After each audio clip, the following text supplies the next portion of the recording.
पिछले 22 अगस्त से हम लोग यहाँ बैठे हैं और आज 22वां दिन है हमारा। अनिश्चितकालीन आमरण अनशन पर बैठे हैं, लेकिन सरकार किसी भी प्रकार का कोई सूद नहीं ले रही है। ऐसे विद्यालयों में हम लोग जेएसएससी द्वारा बहाली होंगे, ऐसे विद्यालयों में हम जेपीएससी द्वारा बहाल होंगे, ऐसे विद्यालयों में हम जैक की परीक्षा पास करके बहाल होंगे और वहाँ एसएमसी सीधे तौर पर 93,34,800 का पे स्केल देगी। सरकार की ये एक आंख में काजल और एक आंख में सुरमा की जो नीति है वो बिल्कुल गलत है। हम लोग विरोध करते हैं और ये हमारा मांग नहीं है। पिछले 20 वर्षों से ये पढ़ा रहे हैं, ये एनसीटी एनईपी के सारे मापदंड को पूरा करते हैं, तो इनको वेतनमान प्रदान किया जाना चाहिए।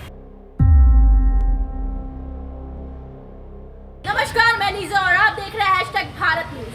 जेटेक सफल सहायक अध्यापक संघ की ओर से धरना दिया जा रहा है। आपको बता दें, राजभवन के समीप ये सभी जो अध्यापक हैं वो धरना दे रहे हैं और मांझना जिस तरीके से बढ़ता जा रहा है, मुख्यमंत्री हेमंत सोरेन इनकी तरफ ध्यान देते हुए नजर नहीं आ रहे हैं। सूबे के मुख्यमंत्री ने जिस तरीके से अपनी मैनिफेस्टो में कई वादे किए थे, उन वादों से वो वादा खिलाफी करते हुए नजर आ रहे हैं। ये तमाम लोग पिछले 22 दिनों से धरना स्थल पे बैठे हुए हैं और अपनी मांगों को लेकर के लगातार वो आवाज उठा रहे हैं, सरकार से गुहार लगा रहे हैं। आइए जुड़ते हैं तमाम लोगों से और इन्हीं से जानते हैं पूरा मांझरा। 22 दिन हो चुके हैं। जेटेक जो शिक्षक है उन्हें स्कूलों में होना चाहिए था, लेकिन फिलहाल आलम ये है कि आप लोग यहाँ बैठ के धरना दे रहे हैं। बिल्कुल, पिछले 22 अगस्त से हम लोग यहाँ बैठे हैं और आज 22वां दिन है हमारा। अनिश्चितकालीन आमरण अनशन पर बैठे हैं, लेकिन सरकार किसी भी प्रकार का कोई सूद नहीं ले रही है।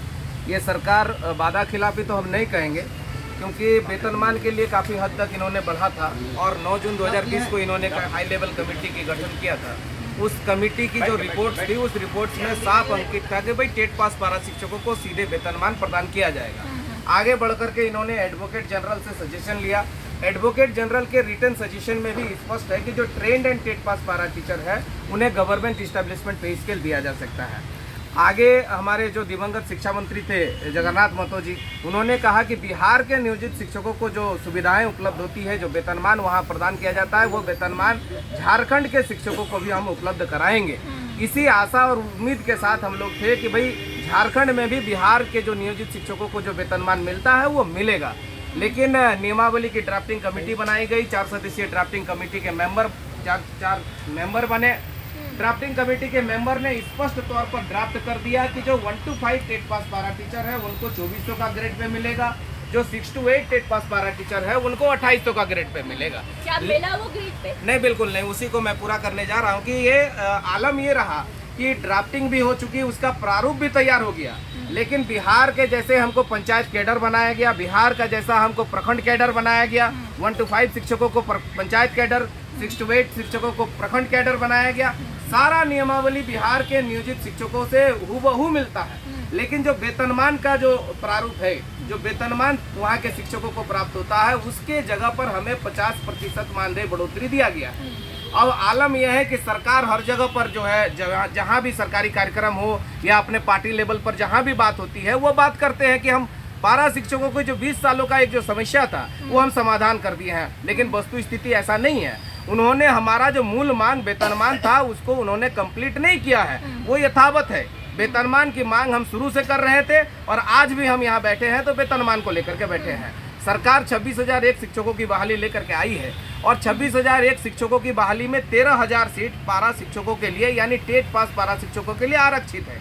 हम लोगों का कहना है कि भाई हम उसी विद्यालय में, जिस विद्यालय में ये सीट क्रिएट किया गया है, हम उन्हीं विद्यालयों में पिछले 20 वर्षों से पढ़ा रहे हैं। पिछले 20 वर्षों से झारखंड के नौनिहालों को शिक्षा प्रदान कर रहे हैं और एक शिक्षक बनने की जो अहर्ता होती है, जो एनसीटी तय करती है, वो एनसीटी ने तय किया है कि भाई आपको ट्रेनिंग के साथ साथ शिक्षक पात्रता परीक्षा उत्तीर्ण होना होगा।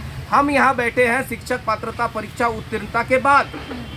ऐसा नहीं है कि हम परीक्षा से डर रहे हैं।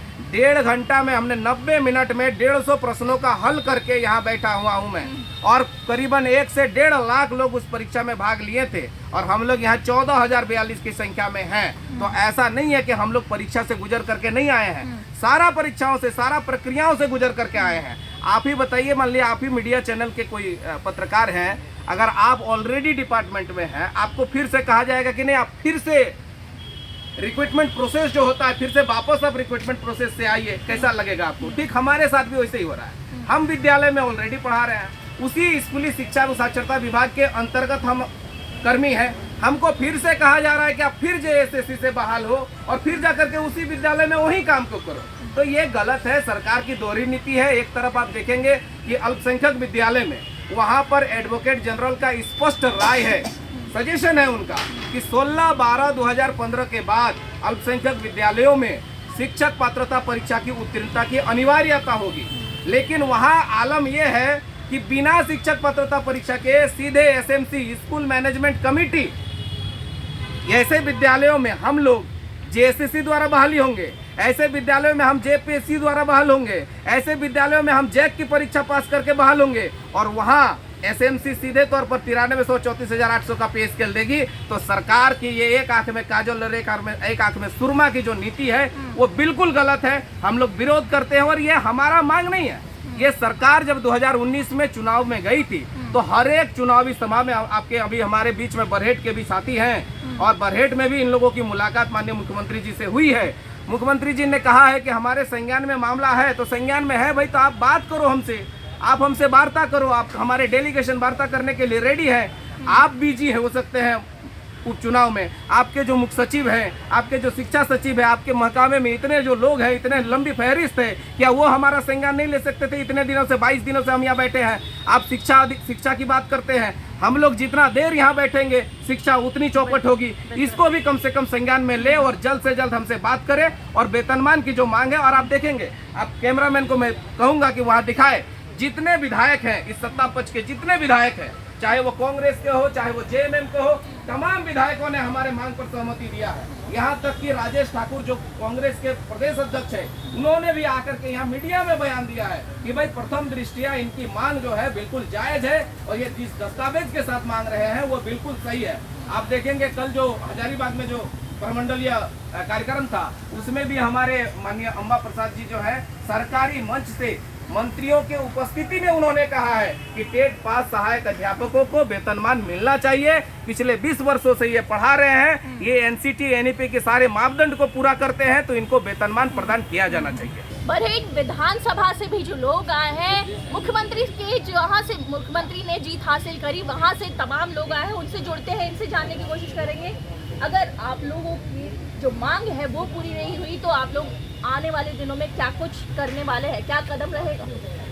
आज जो है ना तीन नोडे आले सेटेर का नो रांची रना धरती रे संथाल परगाना रना का भोगनाडी आतो हुल उकार दो अब वो एहोब ले सीधो आर कनुआ जन्म स्थली ओंडे खोय तीन बोरियो विधानसभा क्षेत्र बरहेट विधानसभा क्षेत्र मुख्यमंत्री कना ओंडे खोय तीन आले रांची रना धरती ले है कना टेट पास कोड़ा एकेन दो इसे दो वाले है कना आले खुद आले नोडे दाड़ी ते ओका आले योग्यता मेना तलेया आले ओका क्षमता मेना तलेया ओना क्षमता जोतो आले पूरे उदा और ओना क्षमता पूरे ताहन कान तुलुई आले नीत हबी सरकारी टीचर बाय बनाव दाड़ी को लिया ओनाते मुख्यमंत्री साहब थे आले हमेशा की निये आस मेना तलेया उनी थे आरोज ले दोहयदा जे आम आमा प्रत्येक लेना ये सभा क्षेत्र है जहाँ तीर के मैंने था बोले इन तीरे 3 महीने बाद की जैसे कि सरकार बनावा आपे सरकारी टीचर बना पिया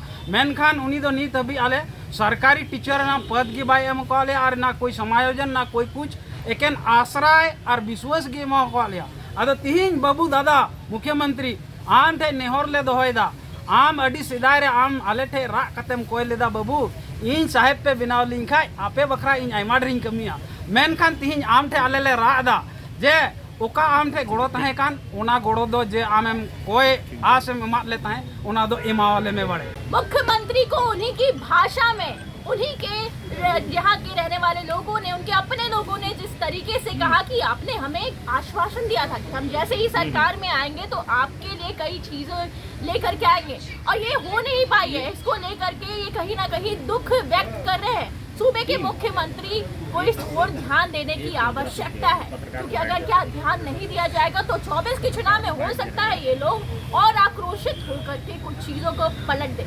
क्या सत्ता में भी बेदखलाई हो सकती है?